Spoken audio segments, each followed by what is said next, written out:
大家好，我是世域国中9010号廖志堂。今天我要介绍的一本书叫做《柳林风声》。我今天要介绍这本书的原因，是因为我觉得这本书的封面很可爱。然后这本书的内容主要是在介绍一群小动物拟人化之后的故事互动。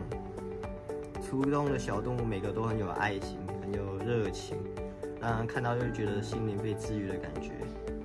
这本书作者就是把故事中所有的景物、人物的互动描写得很仔细。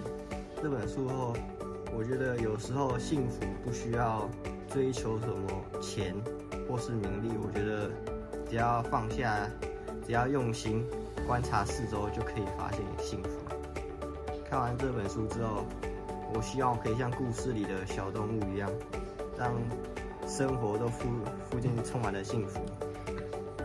最后，我觉得这本书是一个让人看完可以让反思自己的书，因为内容的路虽然说是一群小动物互动的故事，但是让别人觉得那群追求名利的人看到后，就会觉得说，可以让反思自己，让自己多陪家人。最后，我想把这件事情，我最想把这件书推给黄品人，因为我觉得他可以多陪他父母。